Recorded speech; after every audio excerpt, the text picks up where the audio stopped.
All right, welcome back to this episode of Think Business Live with Lauren Katkowsky, clinical therapist. Lauren, it's great to have you on the show. I've known you for for a long, long time, and I'm really excited to kick off this week. You know, this week came about because I had just been hearing a lot in the news and from a lot of clients and friends about the anxieties, not only of COVID, but as we enter kind of the winter months and the school year and the school remote schooling. And I recently watched a documentary on HBO called The Weight of Gold. And it was made by Michael Phelps and talking about all of the anxiety of Olympians who, you know, I think many of us, I know I do, look at them as just like, you know, just unbelievable people with such discipline and confidence and things of that nature.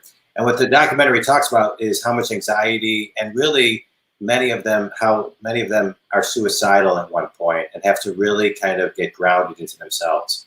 And so I thought with all of this going on, what a better time to talk about mental awareness and, you know, as we're getting ready for the school year.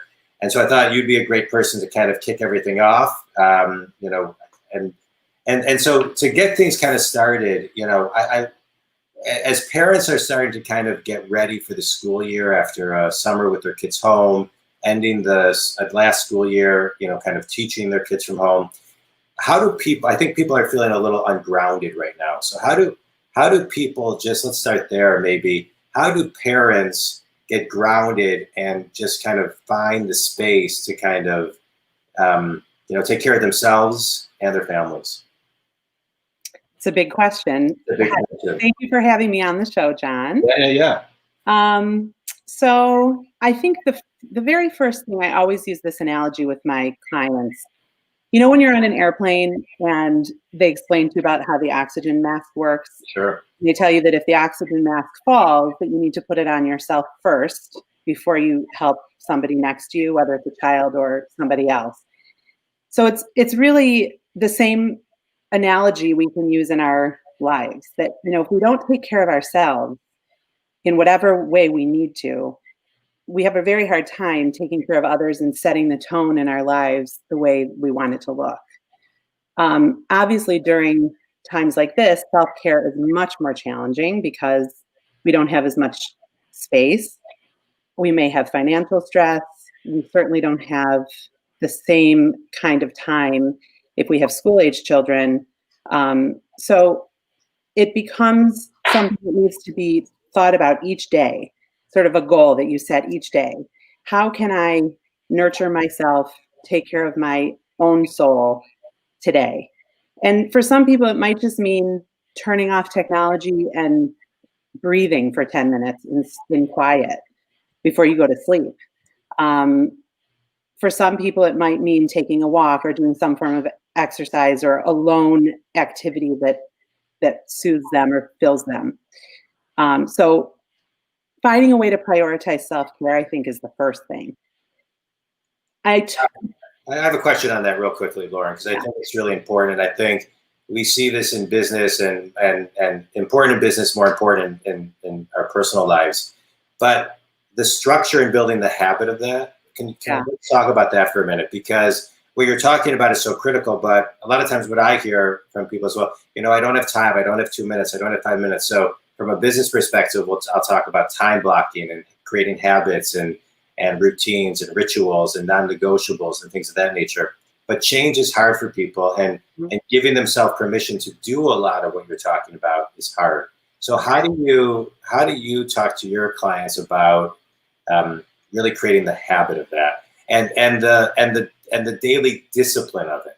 It's obviously very challenging. Yeah. My best advice about that is to really take it each day as a new start, you know, to set the intention each day. And it doesn't have to be a huge, big undertaking. Sometimes it's not even about time. Sometimes it's about setting a boundary within a relationship in your life. You know, saying no to something that you know is going to drain you, and that you need to, in order to say no, you can preserve some of your energy. So I think it's first about figuring out what is your self-care? What what do you need to rejuvenate? And then also setting that intention, I would suggest each morning when you open your eyes. Okay, today, at some point today, I'm going to do, and maybe, and I work with somebody who, what worked for him best was using sticky notes in the morning. He would create like 3 or 4 sticky notes of things that he needed to accomplish that day. And just as he did them, he would pull the sticky note and throw it out. That's a great idea. A visual to keep him on track, because it is challenging to do that, especially when you have other responsibilities. Yeah. People, One of the things that's helped me that I talk a lot about, I research a lot about, I'm actually having Rob Dubay at the end of the week come talk about it, is meditation. And I think sometimes people forget that just to remember to breathe. I mean, we take 20,000 breaths a day. That's about 7.3 million breaths a year.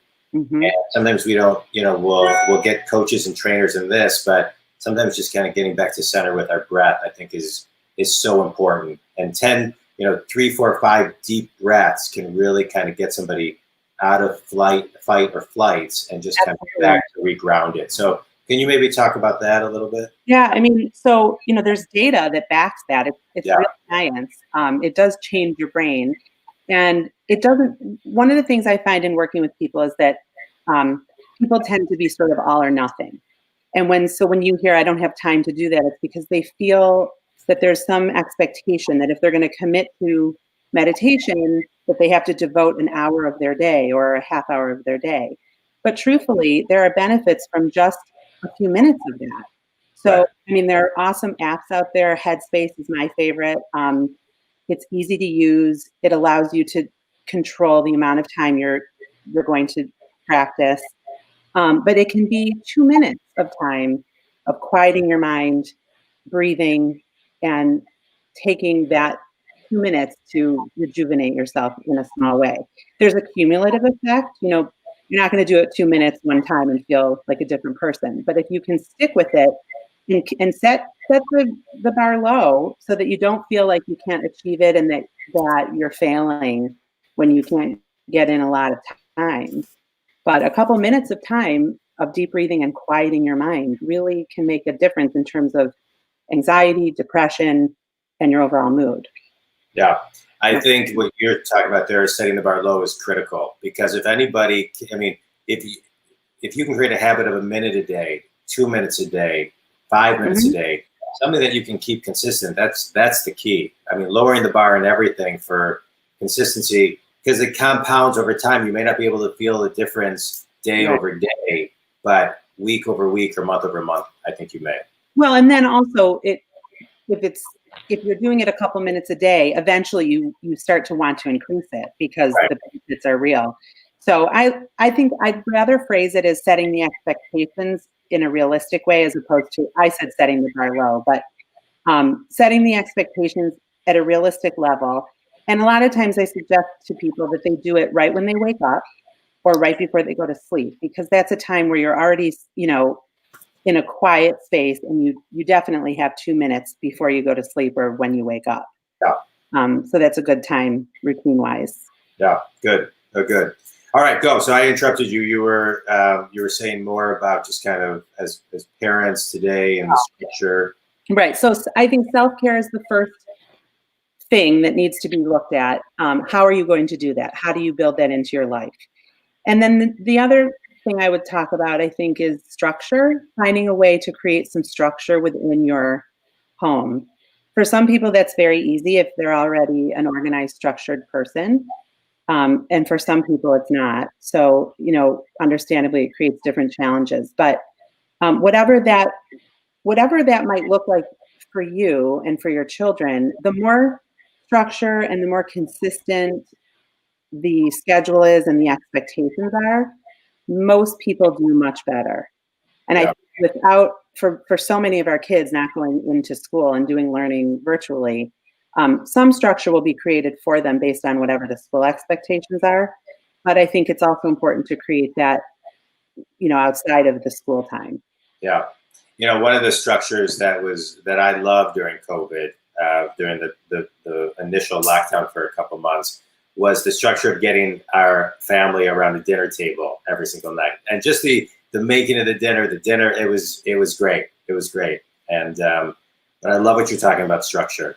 I want to, if you don't have do you have a number 3? Because I have another question for you.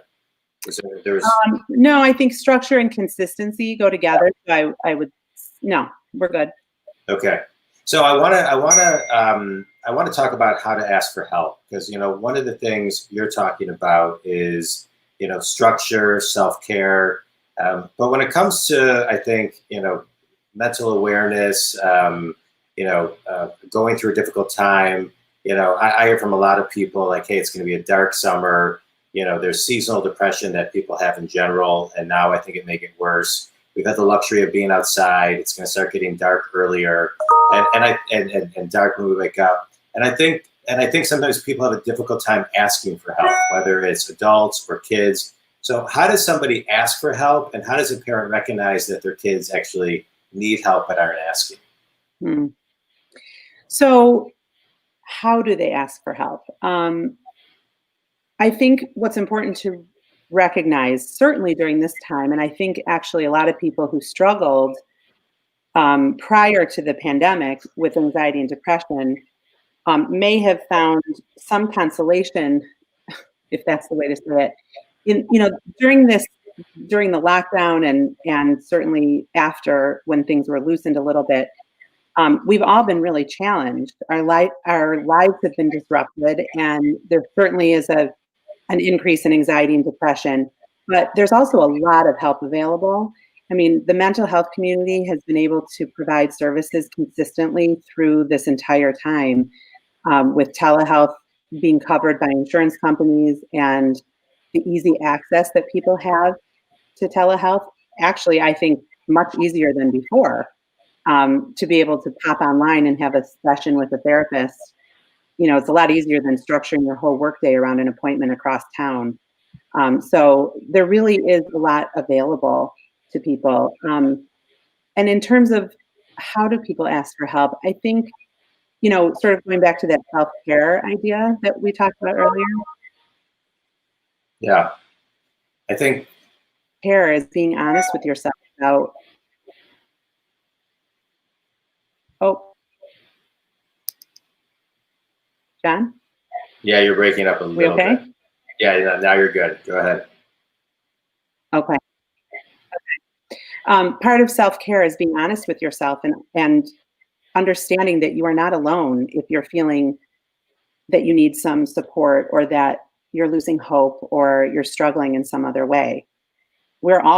Many of us are experiencing those same things. And in order to take care of yourself so that you can hopefully feel better and also be available to those people around you, is to step forward and acknowledge that you might need some support during a difficult time. Yeah. And really, that only allows you to be stronger and to do better. Yeah. I love. Go ahead. I was just going to answer the part about the kids. Yeah. So with children, it's sometimes harder to figure out what they need and if they need something. Some kids are very forthcoming and they tell you when they're upset. A lot of kids don't. And so some of the things first of all, I think we have to recognize there's a wide range of emotions that we have to kind of accept as typical or expected right now, because everybody's life is a little bit upside down. But also, when your child seems especially irritable or unusually withdrawn, I think that's a good time to explore a little and investigate if there might be more going on. Yeah. Irritability is a really good indicator in children of depression. It's actually usually a sign before what we would expect depression to look like. So if you recognize something like that in your child and it seems to be persisting and not letting up, that might be a time to have a further conversation about what's going on with them. Can you define depression, Lauren? So depression, well, there's the clinical formal definition, but generally speaking, A persistent low mood. I think in the DSM-5, it's 2 weeks, a 2-week span. Um, so, like I said, in children, it looks different. It can look different. It often presents as irritability, sadness, but in adults, it would be a low mood, also irritability, sadness, withdrawing from normal activities, um, a disinterest in things that usually are interesting to somebody. So that word gets thrown around a lot. Right. But, we all have feelings of sadness and bad days and moments where we feel down and low. But the key with depression is about the persistence. Yeah. And one of the things I think sometimes the reason people resist approaching someone about something like this, whether it's their spouse, their children, a friend, is because they don't really know what to say. So, how do you approach someone to say, "Hey, I think you're depressed. Hey, I think you may need to talk to someone." I mean, those are priceless moments if the person can receive it. But I think many people don't know how to even approach it. Mhm. So what's the approach? Well, I think obviously there's so many variables depending on the relationship, but I think it's always good to start with questions. And also to think about timing. If you attempt to have the conversation during a high stress moment, or a moment that doesn't feel private, or a time when a person's really distracted, you're probably not going to get very far. Yeah. But if you think about the timing and you ask questions with a genuine concern, such as, you've seemed to be really down most of the time, and I'm concerned about you. How have you been feeling? Because this is how I see it. And Yeah. allow them to try to share and talk with you about what's been on their mind. Um, Telling somebody that they seem depressed right out of the gate sometimes won't go well. But I Yeah. think inquiring a bit and really trying to understand where their head is can open the conversation. Yeah. Yeah. And what do you think COVID has? Now let's just talk about the flip, right? So that's the depression. What are some of the positives that we can pull from COVID, right? I mean, you mentioned earlier kind of some structure and some things that brought maybe some families together where maybe they were not. What are some of the things that we can kind of sit in and talk and say, hey, here are some of the benefits of how life has changed, maybe temporarily, maybe long term. And so, focus on the positives of those, not maybe Mhm. necessarily the negatives. Yeah, well, a lot of my clients talk about how much they appreciate having had to slow down. Hmm. We were all sort of forced to. And I think, not having as many things to juggle has allowed people to relax a little bit and have a little more space in their lives for things that they value. Yeah. Um, I think one of the things I know I did in my family in the beginning when we were first locked down was recognize the things we were grateful for. Gratitude in general is such a good medicine. And I think a lot of people have recognized a lot of the things that they have in their lives to be grateful for, while the Yeah. world seems to be kind of, you know, shaken up. And obviously, a lot of people have been sick, and there's been a lot of awful stories. There are a lot of things that are still going well and that people feel very grateful for. Yeah. Not necessarily material things, but just, relationships and basic needs. And so I think being more cognizant of those positive things is one of the positives. Yeah, I would agree with that. I keep not every day, but most days of the week a gratitude journal. Hmm. It keeps me grounded and reminds me of just the simple things. And I would say that slowdown I hear from many people too was medicine that they needed that they couldn't find. I know I couldn't find it. I mean, I was running 150 miles an hour, and it was hard to find that slowdown. I have a client who always used to tell me that his favorite time of the year was when he was at the doctor's office and they were running late. It gave him permission to actually just relax. So how do we keep that? Because the world seems to be picking up a little bit, right? And there's a lot of still unemployment and store closures and things of that nature. But it does seem to be picking up again. How do we maintain that slowness, that pause that we need, because it's so healthy for us, right? And I'm saying it just from just feeling it. You're licensed and able to say it, but how do we keep that and make that part of our life routine and ritual? Well, I think like anything else, we have to prioritize it. If it's something that we recognize as valuable and having had a good impact on us over these last several months, it's something we need to make a priority in our world. Yeah.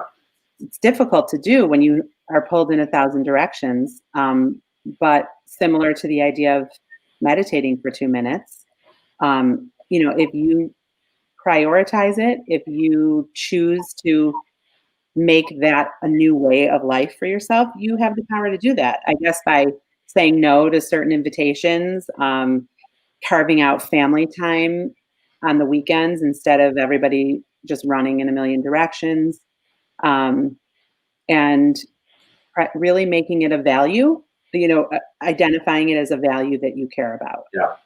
And one of the things, my favorite quote through COVID is, the same level of consciousness that got you to where you are will not get you to where you want to be. And I really believe that COVID increased, I know for sure my awareness, but I think a lot of people that I am talking to, is it just raised their awareness on so many fronts, and prioritizing their personal values, not just the company values of the company they work for or run, are pretty important. One of the things I recommend to clients is very similar, Lauren, to what you're talking about, which is, wake up, meditate, and then set your business plan, for the day, right? Or the night before, set your intention and your business plan.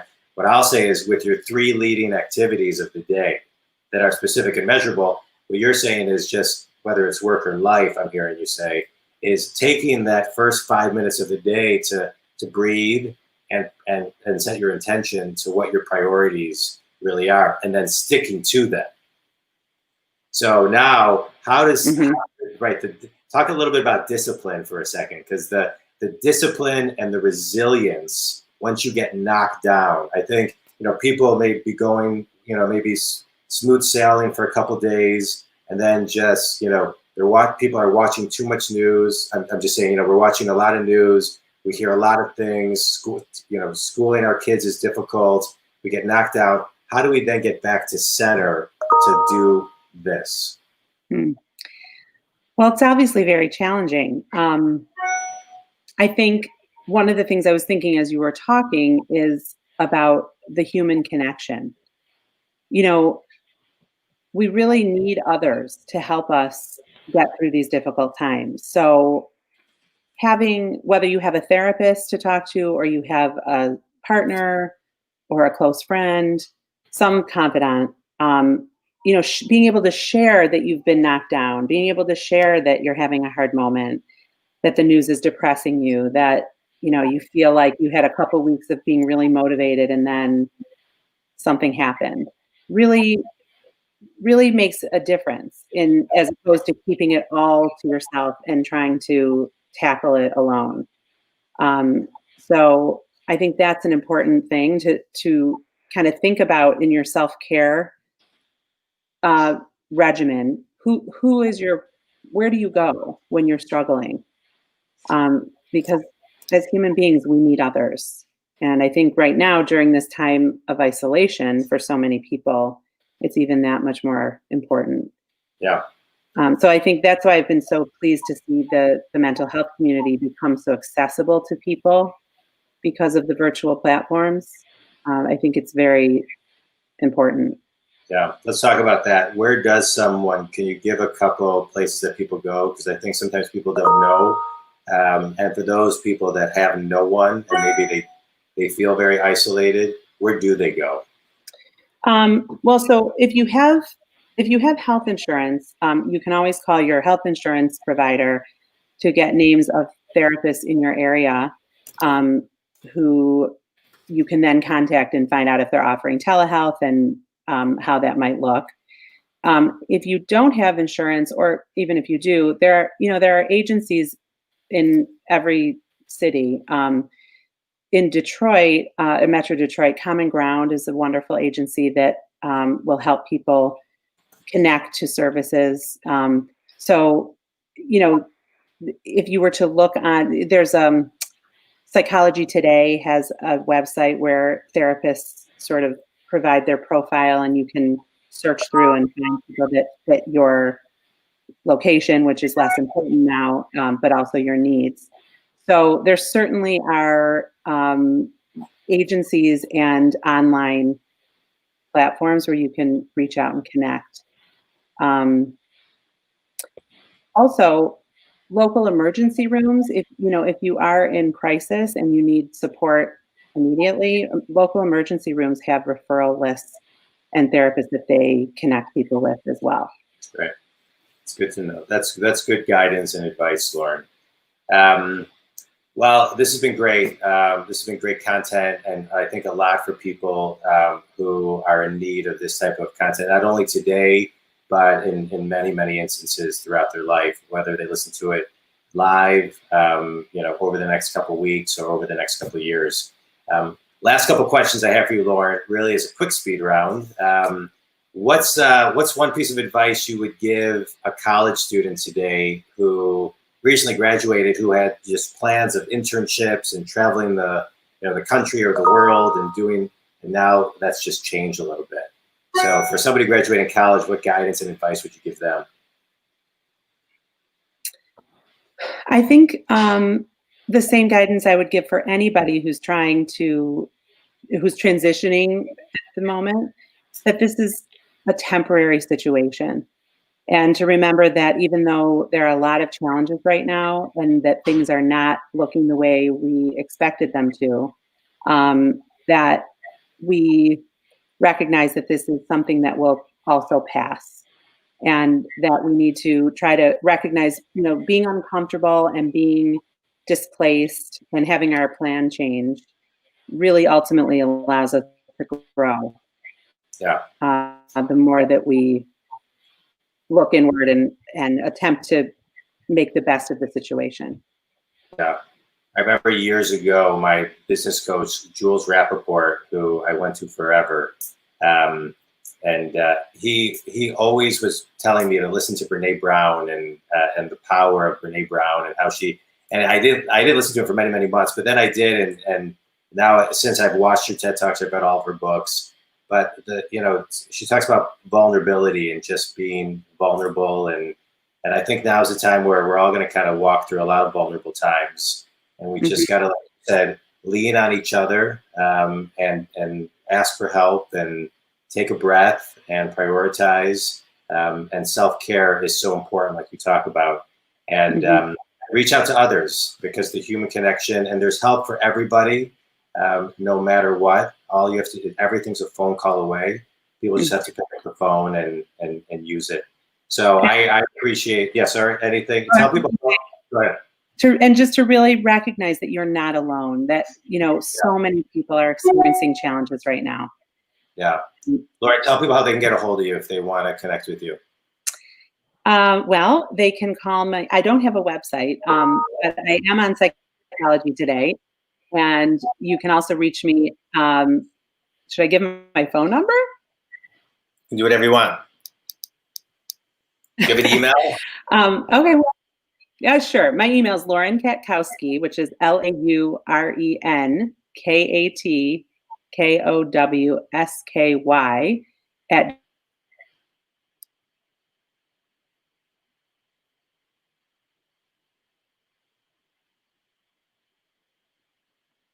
Lauren, you there?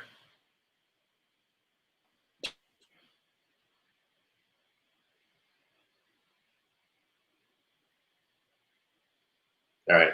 Well, Lauren's anyway. Lauren is gone, but I think she must have had internet connection. But thanks, everybody. Lauren, if you can hear me, thank you very much. And we will put her contact information in the show notes. Thanks, everybody.